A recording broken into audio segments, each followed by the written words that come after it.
Mommy with Style, and today I wanted to talk a little bit about saving up to go to Disney World, some different tips and techniques that different people use, not even only us, but a lot of things that you can do that are out there. Just wanted to touch on all of those in this video.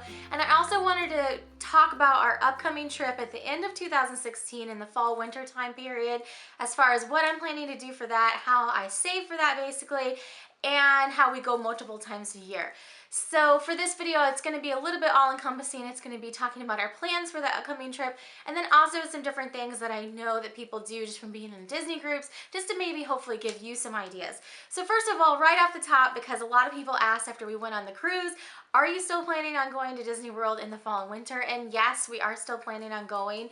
We already had that trip kind of in place. It was already reserved at that time point, and the only thing that had to change with it, because the cruise came up and it was unexpected, and it was a trip where we were hosted by Disney, that was down in all of the descriptions and in the blog posts and everything. We were hosted by Disney, so as far as the financial output of it, it was complimentary. However, where we had to give a little bit was on the time aspect. So what I had to do for the fall and winter trip, because my husband has a certain amount of allotted vacation days, and we can go in and buy more vacation or take unpaid vacation and all those sorts of things, but we really kind of like to stick to a certain number of vacation days for the year, and that's that. So what I had to do for the fall and winter trip was take one day off of that trip so we could shift it on over to the cruise trip, and it all ended up working out. So the fall and winter trip is basically what I had laid out in my mind when I planned it 6 months ago. It's just slightly shorter.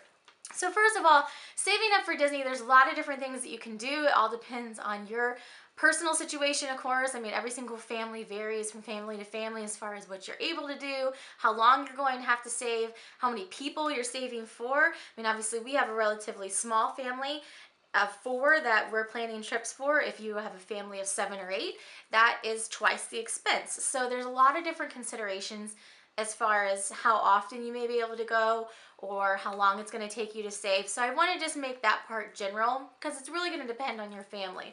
But I know as far as what different things people do, for myself, obviously, I make YouTube videos, and YouTube does bring in income for me, so a lot of times I'm actually paying for these trips for our family of 4, and it never even comes out of our household, budget, where my husband is the main earner of the family, and all of our bills and household expenses are all based off of that. We never count my income in any of that, so it really is just extra, and the nice thing about doing it that way is then that way, if you want to go on vacation, then you just make your vacation fund out of the extra funds. But not everyone does YouTube. So what are the things that some people do if you don't do YouTube and you don't have that extra income, or if you are a stay-at-home mom and wanting to save up for Disney? So there's some other tips or techniques that people do that I've seen in Disney groups that I just wanted to toss into this video just to hopefully give you some ideas. So first of all, some people get tax refunds. That's obviously a great thing. If you do get a tax refund, that's a great kind of chunk of money there, even if it's a small chunk that you could start your Disney fund with. For us personally, we usually have to pay, but it is something where if you do get a refund, it's kind of a nice starting point. Also, a lot of people, if your husband works in a job where if you work in a job where you get a bonus, I know, a lot of corporations and things like that give out yearly or quarterly or bi-quarterly bonuses. That's also a nice jump point. I mean, that's kind of an obvious one, but it's also a nice jump point. So it's something where we don't really use ours for vacations simply because we have the opportunity for me just to pay for vacations from my YouTube earnings. So we use that for savings and other things. But if you don't have the extra income, it's a good jump point. You could possibly use the bonuses for that. Another thing that people can do, it's kind of like the Christmas savings account. You can do a Disney savings account. So you can save just a little bit a month, even just a small amount. If $50 is as much as you can save a month, then you can start with $50. You can do $100. You can do $500, whatever your budget allows.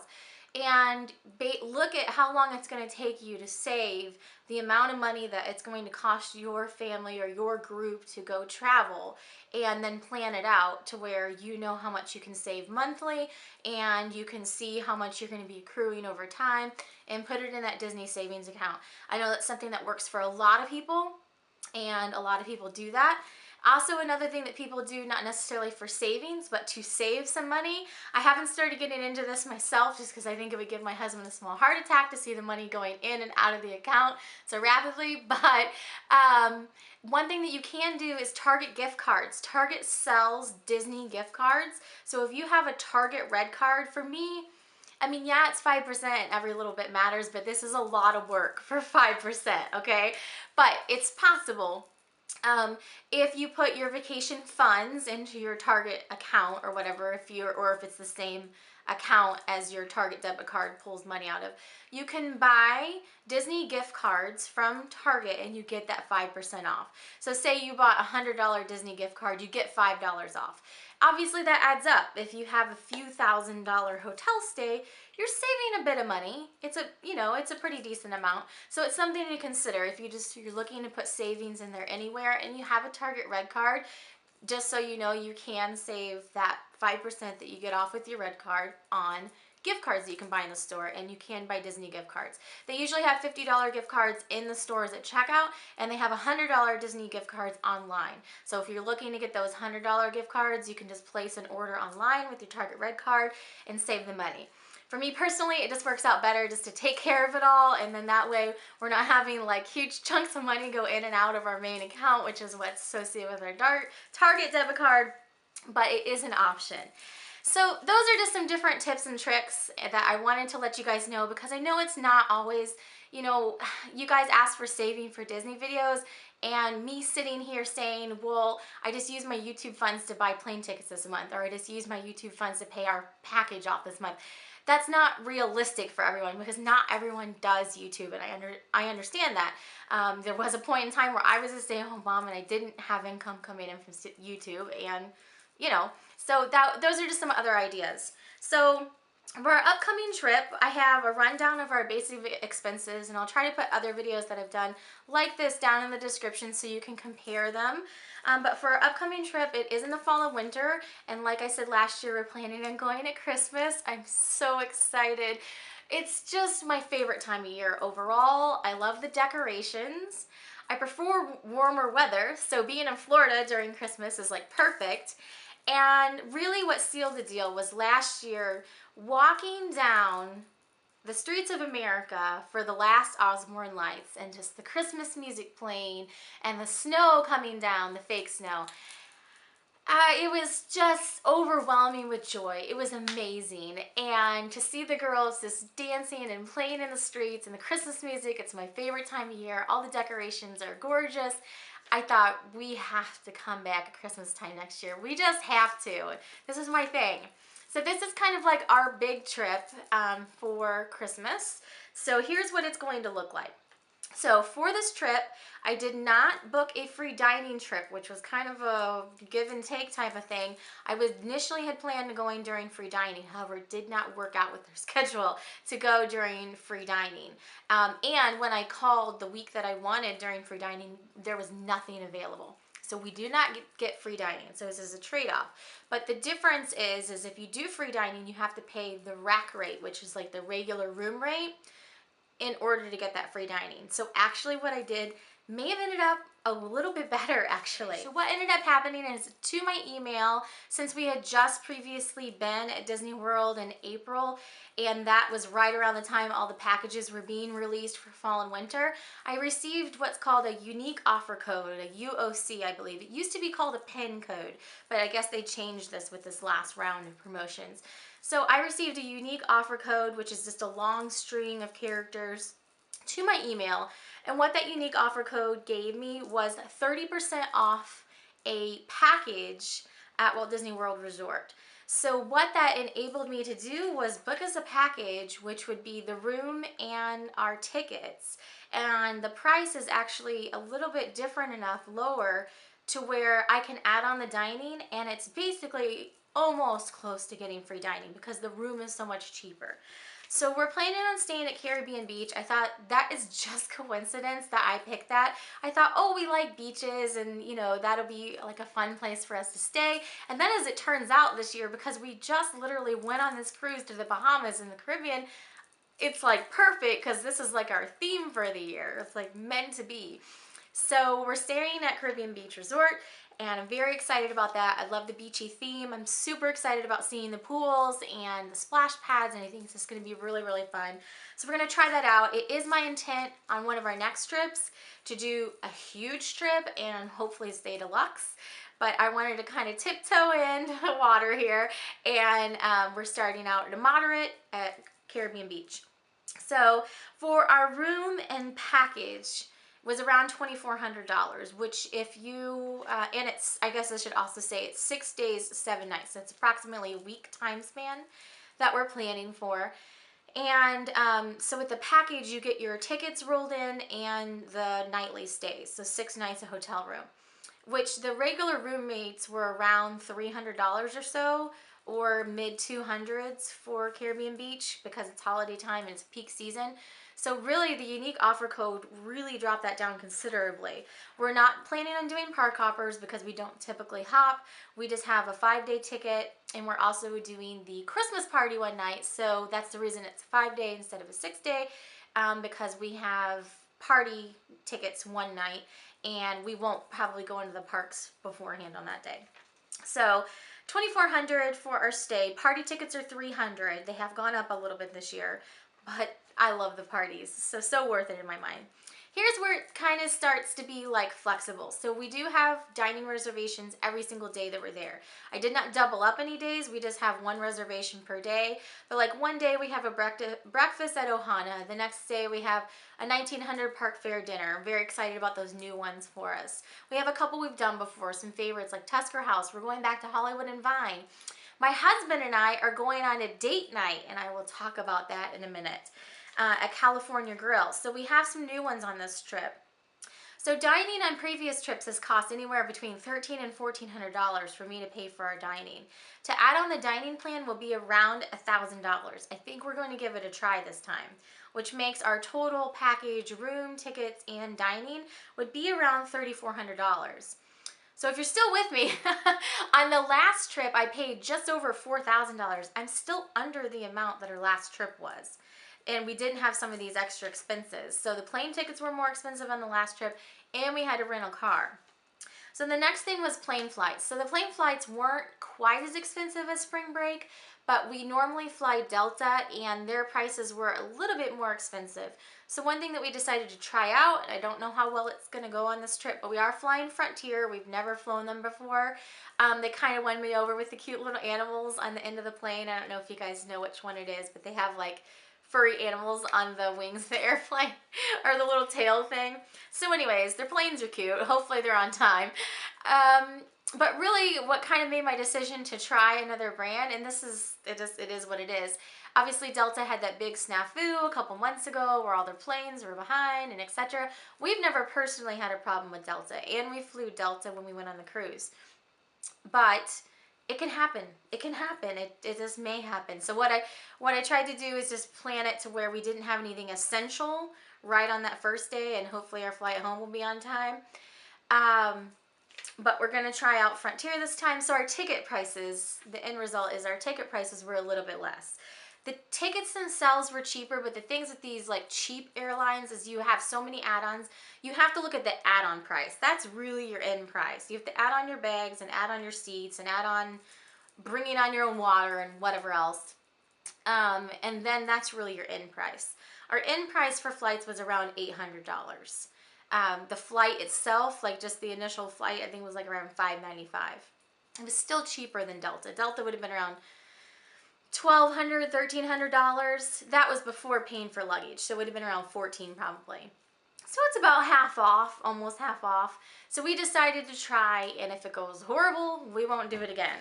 So those were really all of our main expenses. So again, let's see, $3,400 plus $800 is $42. So we're still coming in right around that $4,000 mark. We won't have any rental car. We'll just use the Magical Express. We're planning on using Disney Transportation. I loved that.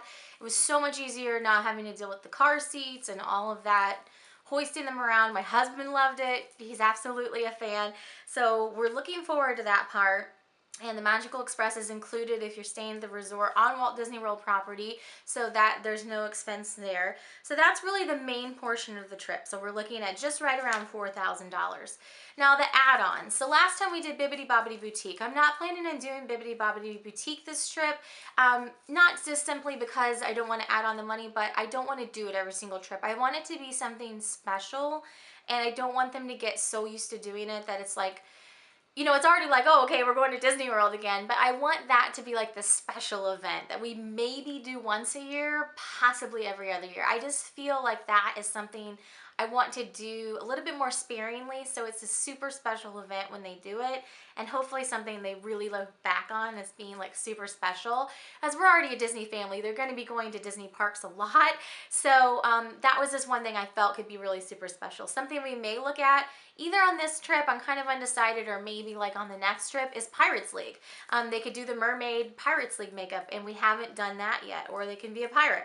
So that's something we may look at, but I'm not looking at for this trip, so there's, you know, no in that category. The meals, so you guys know we love doing character meals. We usually do a lot of those. If we do the dining plan, theoretically, those should all be covered with the dining plan. So the deal with the dining plan is it'll be around $1,000 to add it on, and you get one table service, one quick service, snacks, and a refillable mug with that per day. And you can shift your credits around. So like say we fly in the first day and we have our dining plan for that day, but we just want a quick service and we don't go to a table service that day, you can shift that down to a different day and move those credits around. So this is gonna be my first time using the dining plan. I'll let you know how it works out for us.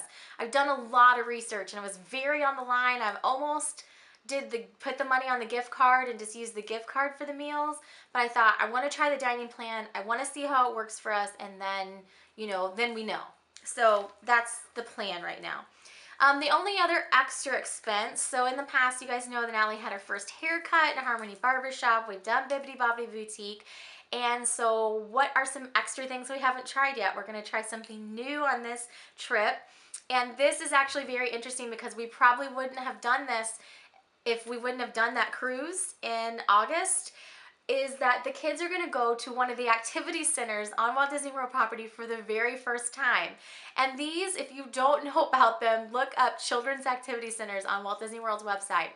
I had heard about them before. In fact, they were mildly in the back of my mind, but I probably wouldn't have done it on this trip if they wouldn't have had such a great experience with the Oceaneer Club on the ship just a few months ago and loved it. So what these activity clubs are, if you pay for them, they're a separate reservation. And I reserved a night at one of the children's activity clubs where the girls will drop them off, and they are supervised the whole time. They have fun games. There might be surprise characters that stop by. They have trivia and all kinds of interactive things. They've got play centers for the kids, and it just looks really cool. So I had heard about these before. There's one at Polynesian, it's Lilo's Playhouse. There's Sandcastle Club at Beach Club. There's Simba's Clubhouse, I believe, at Animal Kingdom. And then there's one more, I believe. And one of them has an hourly rate still, but the majority of them have gone to a flat rate of $55, so it was $110 for both girls to go to for the night. They're there from like 5 and they can stay there till midnight, and I think the girls are going to love it, like just absolutely love it. So we've planned a night that the kids are going to go to the activity center and they're going to go hang out and have fun. They feed them dinner there. And my husband and I are going to go on a date night. We're going to go to California Grill and have a nice dinner and maybe go to the theme park on our own. So how amazing is that to like be able to go on a date night at Walt Disney World when you still have your family with you? So this cruise, I'm telling you, really has opened up so many possibilities for our family. Just being willing to try these new things that we maybe would have held off a little bit longer. And I think the kids are gonna love it because these activity centers, they're really cool. They're really, really cool. So I'll try to remember to put a link down below, and we'll have more information.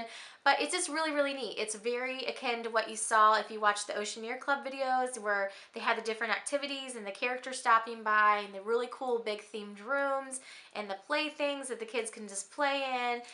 It's very much like that, only it's on Walt Disney World property. So I'm very excited about that. So that was an extra expense, only $110, and if the kids have a great time and my husband and I get a chance to go on a date night, totally worth it. So I think that's about it. That's our plan for saving for Disney, and then also what our expenses we're looking at. So it's looking at about, you know, $4,000 or so. And you know, I'm not going to get into exactly like how much I make and all that kind of stuff because it's a totally separate video for YouTube. But basically YouTube, income from YouTube at this point is like a part-time income, and it's extra. So it's really to the point where this is something like this, I can save up money from YouTube in a few months, and that pays for the trip. So if that gives you some sort of idea, it's not like I have to save like all year long for one trip. So that really is like why we are able to go on all these multiple trips, and they're all around $4,000. You know, the YouTube income helps, but there's definitely other ways that you can save even if you don't have an income like that from just like a side place or a side thing. I don't know what to call it, a side income. You know, you can do those things where you could potentially, if you get a refund from your taxes, you could start, you know, like a little Disney nest egg with that. Bonuses from work, selling things. I've even seen like a recent, like there's kind of been a round of videos going around where people are selling stuff, and then they're starting like funds for different things, like a Disney fund or fund for something else, by these garage sales that they've done, or just, you know, selling things. So really, honestly, that's another great thing. If you're not using stuff, consider selling it. If you've got like a bunch of old baby stuff, take it to Once Upon a Child and use that money to start your Disney fund. So there really is a lot of different ways, and the time length of how long it may take you to save, again, depends on how quickly you're able to save and how much you're able to save and how many people you have to save for, because again, a trip for 4 is less than a trip for 8, and different resorts cost more or less and all that. So I definitely recommend going to the Disney website and just playing around with the different prices, really pricing out a trip as you're starting to think about saving, because that really gives you an idea. Even if the prices change slightly, like so say it's going to take you 12 months to save for your trip, even if the prices change slightly, they're still going to be around the same ballpark. So if you go to the resort for around, you know, the time period this year that you are looking to go, and the amount of tickets, the amount of days, the resort you're looking at, you can really kind of price out your trips and get a good idea of how much that the resort is going to cost you. And then you can go to the airline websites and see how much those are going to cost, or the rental-car websites. So those are our tips on saving for Disney. We're excited about going and going to the Christmas party for the first time. I think it should be really a fun time, and I'm looking forward to experiencing that with the kids. And it should hopefully be a relaxing vacation. I did pause a little bit before saying that because it's probably not going to be relaxing as much as going on the cruise, but I'm looking forward to just staying on property, not having to haul all the extra stuff, and I do think that is super helpful to not have to do that. Hopefully you guys have found some helpful hints in this video, and thanks so much for watching. Have a great day.